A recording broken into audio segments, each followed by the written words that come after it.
What is up, everybody? Welcome back. Thank you for popping by. Are you looking for a fun Arc Titan build? This is the video for you. This video is going to allow you to use this build. Sorry, I worded that completely wrong. This build is going to allow you to have essentially what I think is a 12 to 15 second super. What we're going to be using is Thunder Crash. One, it has the lowest cooldown between the two, and two, because it has the highest DPS. For class abilities, we're going to be using Thruster because it has the lowest cooldown. That ties into one of the mods that we're going to be using. Your jump is completely up to you. As for melee, we're going to be using Seismic Strike. You are more than welcome to use Thunderclap. I just feel personally that Seismic Strike is for my playstyle just better.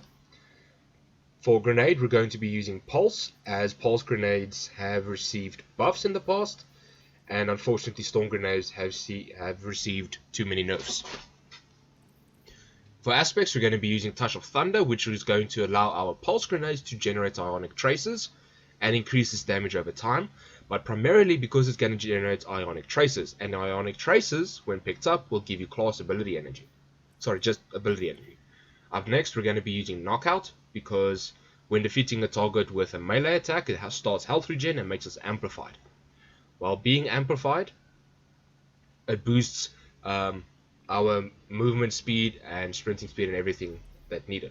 Fragments, going to be using Spark of Resistance, take reduced damage when surrounded by enemies. Spark of Shock to jolt our enemies. Spark of Ions, when defeating a jolted target, creates an ionic trace. And lastly, we're going to be using Spark of Magnitude, which is going to allow our Pulse Grenade to have an extended duration. As for weapons, it is all personal preference. Monte Carlo is a really good weapon to use due to it allowing you to have your melee up faster, especially if you don't get the kill.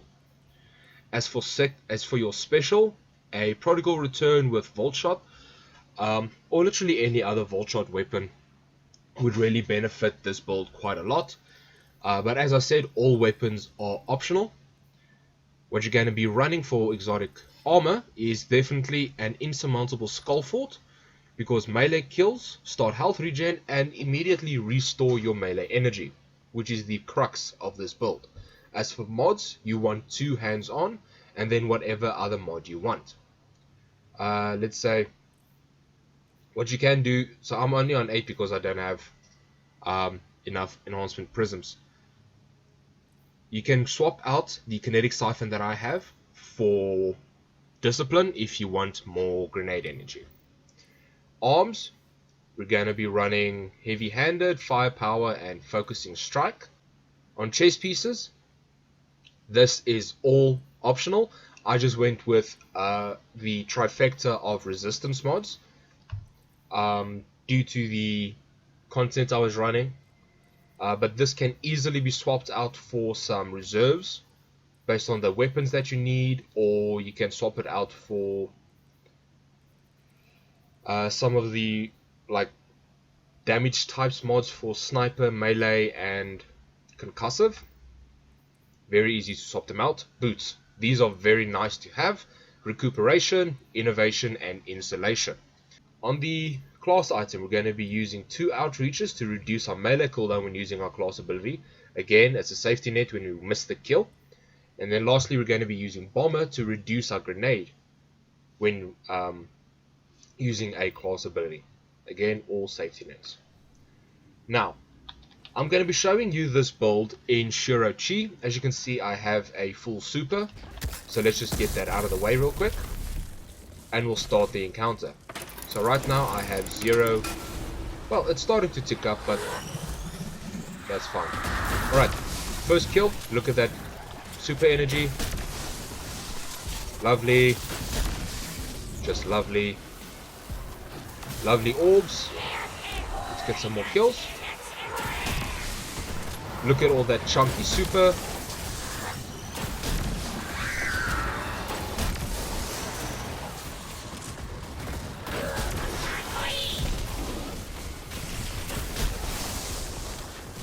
all that super energy is just fantastic. And immediately, right there, super's back up, able to use it again. As you guys can see, this build is really viable.